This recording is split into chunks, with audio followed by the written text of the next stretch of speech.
Hello, everyone, and welcome to Book Talks with Miss Thomas. I am so excited to have you here. It's my first year as a booktuber, and I want to conclude my year by telling you of the best books that I've read this year. Now, this list is not the best books that were released this year. This is a list of the best books that I have read this year and discussed on my channel. So it's my top 10 books read for 2021. And of course, I have 3 bonus books that I want to throw in at the end. All right, so welcome. You ready to get into it? These books are not in any particular order. They're just the top 10 books that I liked with the 3 bonus at the end. And the reason I have 3 bonus at the end is because they're not books that I read for the first time this year. They're just books that I've mentioned on my channel. They're really more of my all-time favorite books ever. So, I saved the best for last. The first book on my list is The Silent Patient, followed by The Maidens by Michaelides. So those were 2 books that I really enjoyed this year, and same author. And I have to say, when I read The Maidens, I thought, I don't know if it's going to be as good as The Silent Patient. There's nothing more disappointing than when you read a book and you really love it, and then you read the next book and you're really disappointed. But actually, The Maidens, I might even like better than The Silent Patient. So I highly recommend those 2 books. The Silent Patient, in case you've been living under a rock, is the story of a woman who's in a mental institution because she doesn't talk. Her husband was murdered and she seems to be the killer. And there is this therapist that starts treating her, and he is talking about her. He's narrating the story of the silent patient. And she's a painter too, so he lets her paint. And it's interesting how her paintings point to clues about the murder. And then the other book, The Maidens, also by Michaelides, is the story of a girl who is a college girl, and she is murdered, and her roommate calls her aunt. And so her aunt is narrating the story of going down to the college and trying to help her niece. And she also ends up wondering about this murder and looking into this murder. And there's a lot of creepy people on that college campus. So I highly recommend those 2 books, The Silent Patient and The Maidens by Michaelides. The second book I want to talk about is a young adult book that I thought was so impactful and so really it could be life-changing. And the little byline in the book, it said, this novel could save your life. And I believe that it could. And that, of course, would be The Memory of Light by Francisco X. Stork. I loved that book. It was a young adult book that I found in the school library, and I was just immediately hooked into the characters and loved them. It was the story of a teenager who wanted to die, and then she journeys from wanting to die to wanting to live, and then she makes some friends along the way that also have some specific problems, and so she works with them too. They work together to face life's challenges, and I loved that book. And it was funny because I often would take my son to football, and as he's at football practice, I'm reading the book, and I'm sitting there on the football field in my chair reading my book, and I'm just crying because the book was so beautiful. I loved the ending. And I texted my friend and I said, I'm sitting here weeping over this book on the football field. And my friend texted back, "There's no crying in football." She meant baseball, but, and I wasn't crying like having a sob fest. I don't think that my son's friends or other parents would have noticed and thought I was strange, but I was just weeping over the beauty of The Memory of Light by Francisco X. Stork. It was a fabulous book. My next one is It Ends With Us by Colleen Hoover. Also, could be a life-changing book. That's one where I said, my very vague review of It Ends With Us by Colleen Hoover, because I had no idea what the book was about when I read it. And as I was reading it, I became hooked, and it really did challenge my perception on some issues. And it was a very powerful book. And it was beautifully written too, because it had some funny scenes, it had some romantic scenes, and it had some sad scenes. It just had a little bit of everything, and I definitely recommend that book. It Ends With Us by Colleen Hoover. My next one is Ordinary Grace by William Kent Krueger. I love that book. I could read that book over and over. That is the story. It's told from a little boy. It's like, I read one review that said it's To Kill a Mockingbird for boys. And I thought that was actually a pretty good description of the book. It's the story of a little boy, and he's a pastor's son, and he's telling the story of his life and describing his experiences in life from the perspective of a little boy. And there's a lot in that one too. There's a murder mystery, and there's some sad scenes and some funny scenes. And I loved the characters. I especially loved the pastor's wife, because what had happened was she married a lawyer, and then he went off to war and came back and decided now he wants to be a pastor. And so she's like this martini drinking, cigarette smoking pastor's wife, who was certainly forgiven and loved just like anyone else, but she didn't fit into that cookie cutter Christian image that we associate sometimes with the pastor's wife. And I loved that about her. I loved that book. It was a breath of fresh air. Cackle by Rachel Harrison was definitely a great romp through October. That was a book about this girl, and she was all boo-hoo, my boyfriend dumped me, I'm so sad. And then she picks up and leaves because they're shared an apartment. And so she leaves, I think it was New York, and she goes to this little town, and it's like this idyllic town where everything just seems almost too good to be true. And she has this beautiful upper part of a house that she rents, and there's these spiders. If you saw my review with the spiders, there's actually, the spiders are actually characters in the book. So, but not in a scary, yucky way. They were there was this one spider that was just like her pet. They don't talk, but they're like dogs and cats, but they're spiders. And I don't know, she makes friends with this mysterious woman who, is she a witch? Is she just different? She's not really sure what to make of her new friend. So that was just a fun book. I enjoyed Cackle by Rachel Harrison. The Dry and Force of Nature by Jane Harper. I first discovered The Dry by Jane Harper. I just found it in the library, and I loved it, absolutely loved it. And then it was turned into a movie, and it's funny because the release date, it was like one of those TV movies, not like TV, but it was a cable channel, and I had to purchase the movie. And I did, but the date of the movie kept changing. And so I kept following, when is The Dry going to be released as a movie? Because I loved the book, absolutely loved it. And that was a really good one. And also the same author. So it's actually, I guess, technically 11 books, because I slipped those two in as one. Force of Nature by Jane Harper also.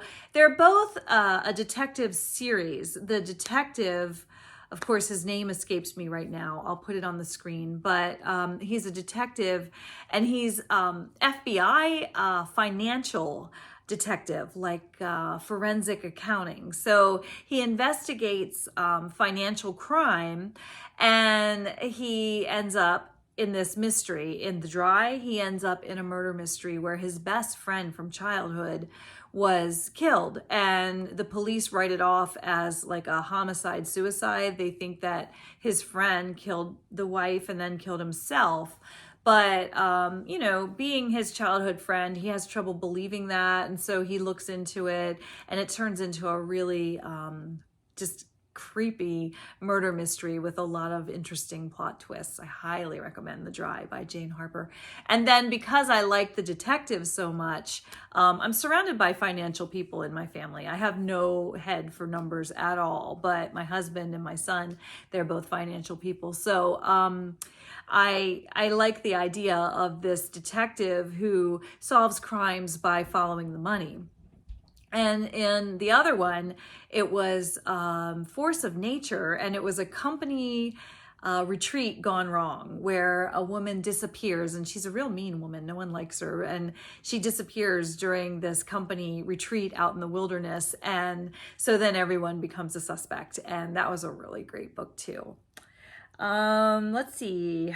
One of Us is Lying by Karen McManus. I would definitely recommend that one. In fact, I bought that one out of my own money. I bought it for some students so that we could have a reading group and get together and discuss the book in school. So I really like that one a lot. And it's a really great young adult book, and it's also a murder mystery. There's this guy named Simon, and he has a gossip column. I think it's called About That, and he publishes his gossip column, and he, delights in ruining the other high school students' lives with his gossip column. And he is about to publish some really good dirt on these students when they all assign detention together, and he suddenly is killed. So the students in the detention become suspects of this murder. They become murder suspects. And so it's a really good book, and it reminded me a lot of The Breakfast Club because the four students are very different. You've got like the brain and the jock and the homecoming queen, princess. And he calls her princess. So I don't know if she actually won homecoming queen. I think she was homecoming princess. And then, there's the school drug dealer. So they all end up in detention together, and they sort of have to work together, even though one of us is lying. One of them is quite likely the killer of Simon, the mean gossip. And yet they have to work together enough to survive, to survive socially speaking. It's not like their lives are in danger, but it's a great book. I loved it. Okay, and then The Night Circus by Erin Morgenstern was a fantasy book that I really enjoyed, and that was the story of two characters who were raised by magicians to be in the Night Circus, and they compete, to become the best magician. But they don't know that they've been pitted against each other in this competition where one of them is going to have to die. And so the winner lives. They don't know that. And so they end up in this circus, and it's a really cool magical circus with all of these wonderful fantastical, because it's a fantasy book, characters. There's a contortionist, and there's I like cats, there's cats in there, and of course magicians. There's wonderful descriptions of food. It's an excellent book to read during the fall, because of the cider and the candied apples. There's just so much scenery described. There's just intricate clocks, and there's like a fire pit that changes color, and it just has so many magical things in that book, The Night Circus. And the character development is rich. There's a lot of characters in that book that I just fell in love with. A Man Called Ave by Fredrik Backman. In my review of A Man Called Ave, I said, I love A Man Called Ave. And my husband was nearby, and that became kind of a joke in our house. Well, do you love me? Do you love that book? I love A Man Called Ave. That really might be one of my favorites. It was just delightful. It was the story of a man who wanted to die because his wife died, and he wanted to join her in eternity. Except every time he attempts to die, there's a disruption. He has these annoying neighbors who crash into his house, and they interrupt his suicide attempt. How rude to attempt suicide while to drive into my house. house while I'm trying to attempt suicide. And then there's this stray cat, and I'm a sucker for cats, and the cat disrupts his, attempts at suicide. And so he ends up just, being foiled every time. And it's a funny book, even though it's such a sad topic. And I just love those books. I love those books that deal with hard, sad, heavy topics, but can end up so encouraging. So I like that about A Man Called Ave, and I thought the characters were hilarious. I especially loved the pregnant wife who lived next door. She was from Farsi, and she was just kind of like, quit your whine and get over it, and like very, very direct. And I loved her. I thought she was funny. And then I would definitely be remiss if I did not throw in The Rules of Magic by Alice Hoffman. And the reason for that is because The Rules of Magic is what started this YouTube channel. I had originally encouraged my students to just read a book for fun and present the book. And I ended up filming myself talking about the book. And that led to me posting it on YouTube, which led to me creating this channel. So I have The Rules of Magic by Alice Hoffman to thank for my YouTube channel. So if you want to know about that one, you've got to go check, because it's my first YouTube video that I ever made, and I'm pretty pleased with it.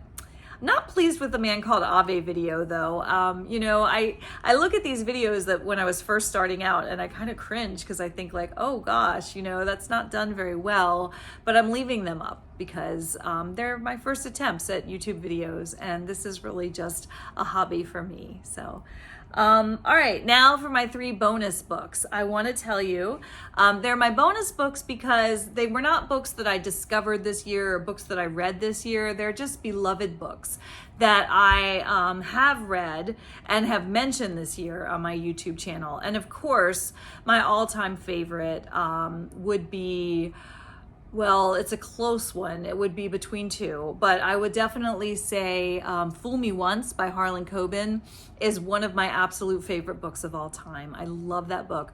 It's the story of a woman who comes back from the military.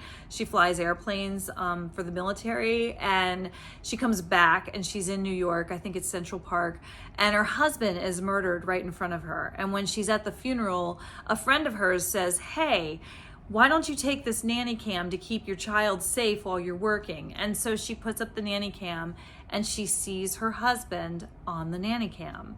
So is that really her husband? Because her husband was murdered right in front of her, and the nanny cam was given to her at his funeral. So she spends the book trying to figure out, well, if that's not my husband, who is that? Or is it my husband? And so it's a really cool mystery that and that was definitely a jaw-dropping plot twist at the end. That was one that I just did not see coming. So I highly recommend Fool Me Once. And then close second, or quite possibly a tie, would be The 5 People You Meet in Heaven by Mitch Albom. I love that book. The idea is that, the main character dies, and he's this, he works in the carnival. I think he runs the Ferris wheel, and he dies tragically at an accident in the carnival. He's trying to save the lives of the children on the Ferris wheel, and he dies. And, before he gets to actually begin, I guess, heaven, he has to meet 5 people from his life. And some are people that he never personally knew. They're just people whose lives had a significant impact on his life. And so he has to learn a lesson from each person. And some of the people that he meets in heaven are people that were very close to him in his life. But I love that idea that, everything you do can have a ripple effect, even on people that you've never met before. I may be doing something like this YouTube video that could be blessing somebody I've never met before. And I hope in heaven I'll find that out, and I absolutely believe that I will. I believe that there are all kinds of people out there that, my kindness has benefited, or, other people have done kind things that have benefited me. And everything matters, you know, even just choosing not to lose your temper in the grocery store, you know, can be a real blessing. You never know. The person in the next aisle could be at their absolute wit's end. And because you were kind to them, you know, maybe that could really change their day. I don't know. I know that sounds a little bit hokey perhaps, but I believe that. I absolutely believe kindness has a ripple effect, and that kindness always matters, no matter how small. And even really large kindness, you know, all kindness recycles, I guess. And I believe it. I believe that it can really just multiply and bring out benefits for everyone. And then the last of my favorite books that I will mention, because I have mentioned it in my channel, was The Art of Racing in the Rain by Garth Stein. Again, I'm a cat person, but that was a fantastic book. It was just fantastic.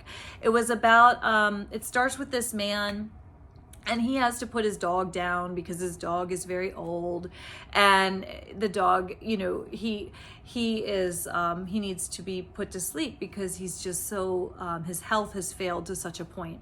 And the man is devastated because he doesn't want to do it because he loves his dog.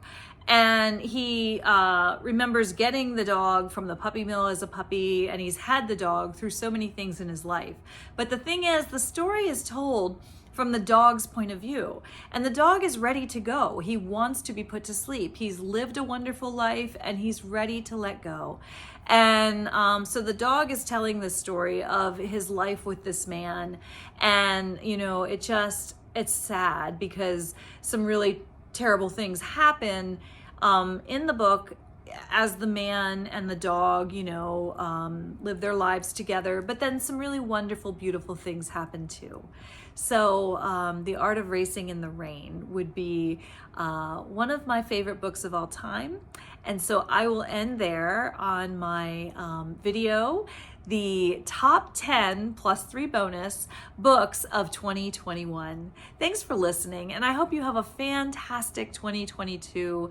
And I have absolutely loved every minute of this journey with you, and I look forward to reading some more and talking about some more on BookTube. Bye for now.